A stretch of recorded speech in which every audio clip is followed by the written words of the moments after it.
All right, so today we're diving into this book, The Millionaire Mindset, and Yeah. it's got all this advice on like not just making money, Okay. but like attracting it. Right. So we're not talking spreadsheets or anything. Yeah. It's all about like mindset and how to kind of rewire your thinking about wealth.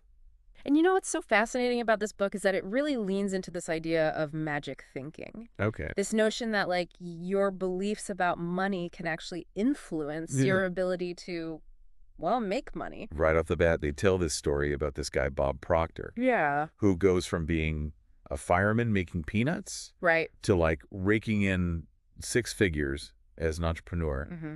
And it all happened in just a year. Wow. And it all started because he read a book. Really? Can you believe that? It's amazing. What's the deal with this whole magic thinking thing? So it's all about tapping into the power of your subconscious. Okay. The book uses this analogy that your conscious mind is the captain of a ship Okay. and your subconscious is the crew. Right. So wherever the captain steers, the Yeah. crew follows. Right. So if you can train your subconscious to focus on abundance, Okay. you're essentially setting a course for financial success. So it's not just about wishing for wealth. Right. It's about changing your like deep-seated beliefs about money. Exactly. But how do you actually reprogram those beliefs? Well, the book calls out what it calls poverty consciousness. Okay. These are like these deeply ingrained beliefs that we often pick up growing up. Things Right. like money is the root of all evil. Yeah. Or rich people are unhappy. And these beliefs, they become these like self-fulfilling prophecies. I've totally heard those sayings before. Right. But like if we're surrounded by these negative messages, Yeah. how can we actually shift our mindset to attract wealth? Well, it starts with identifying and challenging those limiting beliefs. Okay. The book encourages readers to really dissect those sayings. Oh. Like, is money inherently evil? Right. Or is it a tool that can be used for good or bad, depending on the person? And then you replace those negative beliefs with positive affirmations. Right. So instead of saying money is the root of all evil, you might say money allows me to make a positive impact. So it's about consciously choosing to focus on abundance rather than scarcity. Exactly. That makes sense. But it also sounds like a lot of like internal work. Is there anything in the book about actually taking action in the real world? Absolutely. Okay. The book emphasizes that mindset is just one piece of the puzzle. Okay. You have to pair it with consistent action. Right. They call this the law of germination. Okay. Just like you plant a seed Yeah. and you nurture it with patience, Right. you need to nurture your financial goals with consistent effort Okay. and allow them time to grow. I like that. Yeah. You can't just keep digging at the seed to check if it's sprouted. Exactly. You have to trust the process. Right. But how does this translate to building wealth? Yeah. It's not like we can just plant money in the ground and watch it grow. Right. It's about taking consistent action towards your goals, Okay. even when you don't see immediate results. Right. Think of it like this. If you're trying to build a successful business, Okay. you wouldn't expect to become a millionaire overnight. Right. You'd need to consistently put in the work, Yeah. build your network, refine your product, Right. essentially nurture your business over time, just like that seed. That makes a lot of sense. Yeah, It's about playing the long game and not giving up when you don't see those immediate results. exactly. Yeah. And speaking of nurturing, Yeah. the book also emphasizes the importance of surrounding yourself with the right people, Right. what they call wealth-building associates. Oh, yeah. It's all about the power of association. Yeah. The people you spend time with can really influence Absolutely. your mindset and your action. Oh, sure. But the book takes it a step further, Yeah. right? It encourages you to like connect with successful people. Yeah. And learn from them. It does. Okay. It even gives you a script to use Right. when reaching out to someone you admire. Wow. It encourages you to be bold. Yeah. Step outside your comfort zone and seek mentorship from those who have already achieved what you are striving for. So it's like building your own personal board of advisors. It's Exactly. like, hey, Mr. or Mrs. Millionaire, Right. mind if I pick your brain for a bit? Exactly. It's about recognizing that you don't have to figure everything out on your own. Right. There are people out there who have already walked the path you're on, Right. and they can offer valuable insights and guidance. And the book actually suggests a way to formalize that kind of mentorship, right? They do. It talks about the power of mastermind groups. Yeah. What exactly are those? So mastermind groups, it's about forming a brain trust Okay. with other driven individuals. Okay. It's a group where you can bounce ideas off of each other, Oh, yeah. hold each other accountable, Right. and leverage each other's strengths. It's like having a built-in support system Exactly. as you navigate the ups and downs of building wealth. It's about recognizing that you don't have to do this alone. Right. And when you surround yourself with like-minded individuals who are also committed to growth, Right. it can be incredibly empowering. Okay, so we've got the power of the subconscious, Yeah. the importance of taking action, surrounding yourself with the right people. Yeah. It's like building a foundation for financial success, brick by brick. Yeah. But what about the money itself? Right. What does the book say about actually making more of it? Well, it challenges the traditional idea of relying solely on a single job for income. Oh, God. It encourages you to diversify Right. and create multiple streams of income. Right. Don't put all your eggs in one basket. Exactly. What kind of multiple streams are we talking about here? So it could be anything Yep. from starting a side hustle Okay. to investing in real estate, Right. to writing a book, Mm. to creating an online course. Okay. The key is to leverage your skills and interests to generate income from various sources. So it's about creating a safety net for yourself, Right. but also about exploring different avenues for earning potential. Absolutely. It's interesting. The Yeah. book emphasizes this idea of abundance, Yeah. but also the importance of being strategic and proactive with your finances. Exactly. It's not just about wishing for wealth to magically appear. Right. It's about taking control of your financial future Right. and creating a plan to achieve your goals. And speaking of plans, Yes, does the book talk about managing your money once you start making more of it? it sure does. Okay. It highlights a concept called time magic, What's that? which emphasizes the importance of time management in achieving financial freedom. That makes sense. Yeah. If you're constantly stressed and overwhelmed, Right. it's going to be hard to focus on building wealth and enjoying it. Absolutely. Right. The book argues that time is your most valuable asset, Okay. and that by mastering your time, Right. you can maximize your productivity and your effectiveness. Right. It even offers a bunch of practical tips, Okay. What? like scheduling dedicated work periods, Right. avoiding unnecessary distractions, Okay. and using a notepad to capture ideas throughout the day. I like those. Yeah. Those are things that anyone can implement Right. regardless of their income level. Exactly. It's about working smarter, not harder. Precisely. Yeah. It's about making the most of the time you have Yeah. and aligning your actions with your financial goals. So we've got the mindset, Yeah. the action, Uh-huh. the people, Right. the time management. Yep. This is a lot to digest. It is. Is there anything in this book that ties it all together? We are in luck. Okay. Because the book ends What's with that? a 30-day success declaration plan. All right, tell me more. Okay. This sounds intriguing. So it's designed to reprogram your subconscious mind. Okay. On attract success. So how does it work? Okay, so they give you 31 specific affirmations, Yeah. one for each day of the month. Okay. The idea is to read them silently, Right. but with conviction, Okay. almost like you're talking to yourself about already being wealthy. So it's like speaking your financial success into existence. Exactly. Interesting. It's about feeding your subconscious mind with positive messages about your financial goals and aspirations. This is fascinating stuff. It is. It seems like the Millionaire Mindset is less about like specific financial strategies Yeah, and more about cultivating this mindset of abundance and opportunity. right. But is it really that easy? That's a good question. Can simply changing your thoughts really change your financial reality? That's a great question, and it's something we can delve into further. Perfect. Yeah.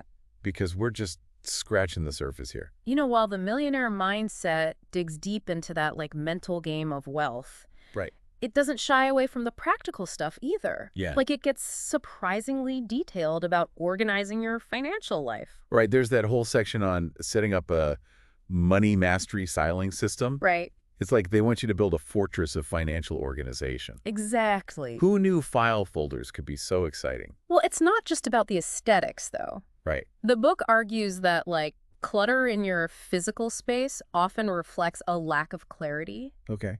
in your financial life. So it's less about the color-coded folders Yeah, and more about having a clear picture of your financial situation. exactly. Because when you can actually see where your money's going, you can make smarter decisions. It's true. It even goes beyond filing. Okay. There's this master data worksheet to track every asset and liability. That sounds intense. Yeah. Like taking a financial inventory of your entire life. Yeah, kind of. Is it really necessary to be that meticulous? Well, the book argues that many people fall into this like paycheck to paycheck syndrome, regardless of how much they earn. Really? Yeah, it's not always about a lack of income, but a lack of like awareness and control. Someone making six figures could still be struggling if they don't have good financial habits. Precisely. Wow. The book stresses the importance of budgeting, Right. living within your means. Right. It even dives into common money traps Okay. that can sabotage anyone. Like what? Give us the juicy details. Okay, so they call out things like extended warranties, Okay. often a waste of money,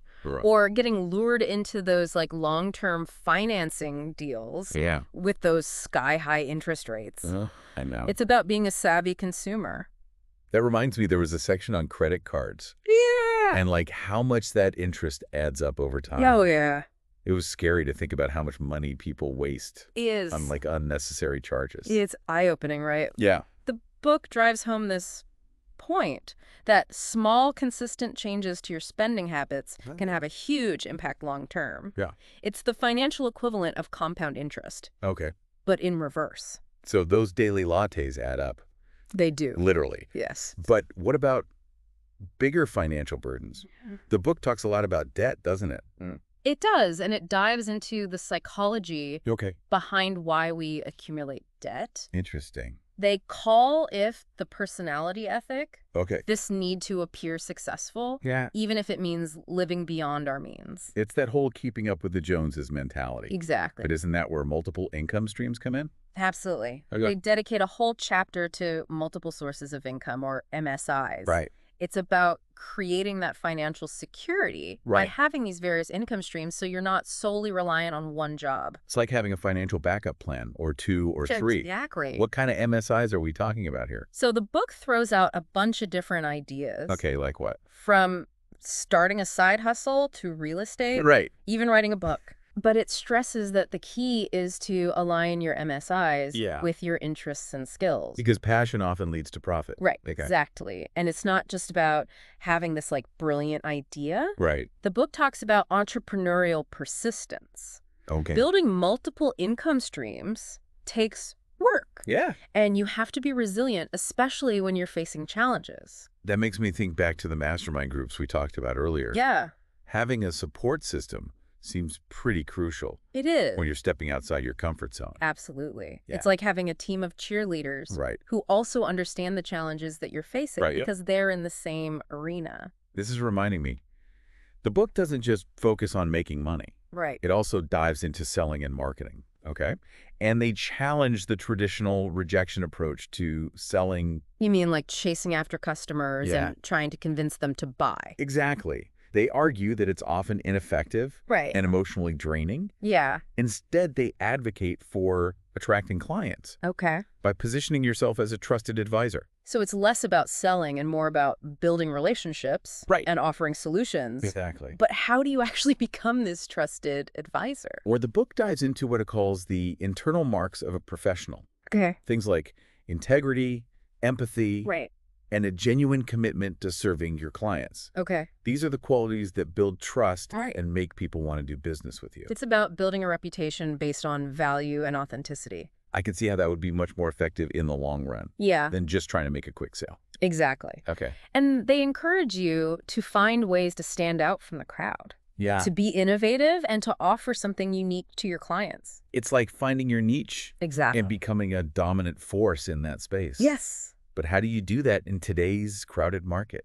Well, that's where things get interesting. Okay. The book has this whole chapter on marketing, Yeah. and they suggest some pretty bold strategies. Like what? Spill the tea. Okay, so they talk about hosting your own seminar Gotcha. as a way to attract hundreds of qualified leads, and even having sponsors cover the costs. Wait, hold on. Yeah. You're telling me you can potentially get paid to promote your business to a room full of potential clients. That's the beauty of it. That sounds almost too good to be true. Of course, it takes work Right. to find the right sponsors, Right. create a compelling presentation, Oh. and get people in the door. Right. But the book does provide a blueprint Okay. for making it happen. That's incredible. It is. It's like turning a marketing expense into a marketing opportunity. Right. And speaking of opportunities, Yeah. I remember the book also talks about the power of writing a book. Absolutely. Right. It dedicates a whole chapter to what it calls new marketing realities. Okay. And one of those realities is using a book as a marketing tool.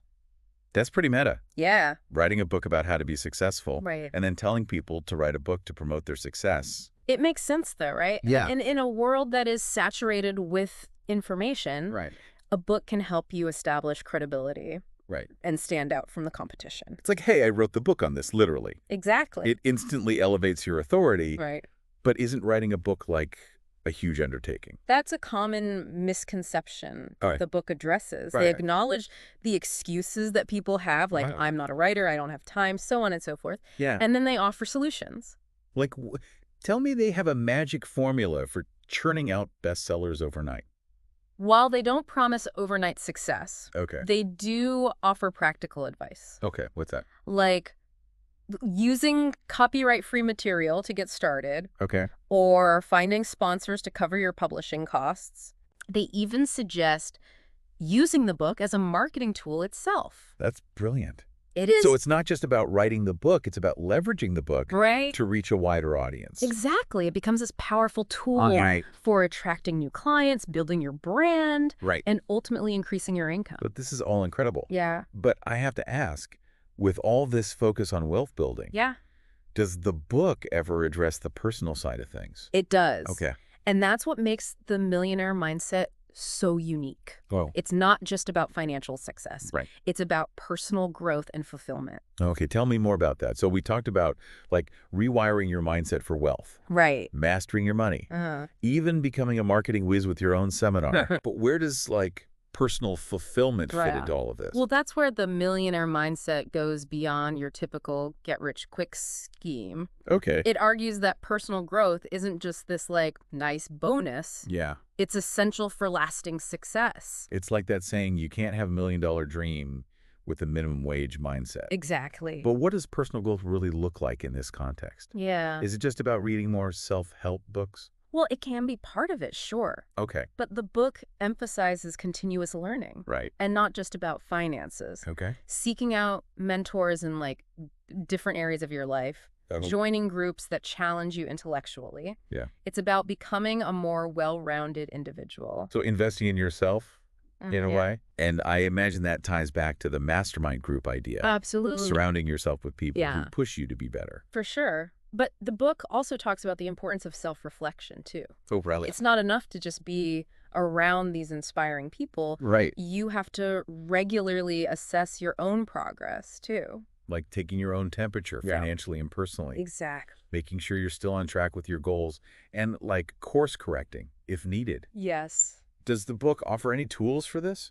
It does. Um, There are worksheets and exercises throughout the book, Right. prompting you to define your values, Okay. identify your strengths, Right. set those clear, actionable goals. Okay. It's about taking ownership of your journey. That makes sense because even with the best roadmap, you're the one who has to drive the car. Exactly. Speaking of which, I remember the book talking about risks, Yeah, about getting outside your comfort zone. absolutely. That can be scary, especially when it comes to money. It can be, but the book argues that true growth often happens Yeah. on the other side of that fear. It's like that saying, a ship in harbor is safe, but that's not what ships are built for. Exactly. But how do you find the courage to actually take those risks? Well, that's where the mindset work comes in. Okay. By reframing fear as, like, a signpost Okay. that you're on the right track. Right. You can start to see challenges as opportunities for growth. So it's about changing your relationship with fear, Right. not trying to eliminate it altogether. Yeah. That's a really empowering way to look at it. And the book reinforces this with stories of people who have faced setbacks, Right. but they persevered. Right. Remember Lance, the young basketball player from the epilogue? Oh, right. He was determined to break his late brother's records. Yes. Even though it meant carrying the weight of his family's grief. It's powerful. That was incredibly moving. It highlights that even in the face of tragedy, Yeah. even when it feels like your dreams are shattered, Right. you still have the power to choose hope, Right. to choose action. And that sometimes the greatest successes come after the toughest challenges. Absolutely. It's like the bigger the setback, the bigger the potential comeback. Exactly. And that's what this whole millionaire mindset thing boils down to, isn't it? Yeah. It's not just about the money. Right. It's about developing the resilience, Right. the vision, the unwavering belief in yourself to achieve anything you set your mind to. It's about creating a life of purpose and abundance, Yes, both financially and personally. absolutely. So for you listening, remember, you have the power to unlock your own millionaire mindset. You do. It's about more than just a fat bank account. Right. It's about the journey of growth and self-discovery that happens along the way. It's about taking control of your finances. Yeah, Yes, yeah. but also taking control of your life. Right. Defining success on your own terms. Right. And having the courage to go after it. That's it for our deep dive into the millionaire mindset. That's it. We hope you found it insightful, inspiring, and maybe even a little life-changing. We do. And remember, the journey starts with a single step, It a does. single decision to believe in yourself and your potential. That's right. So what will your first step be? Until next time, keep learning, keep growing, and keep reaching for your dreams.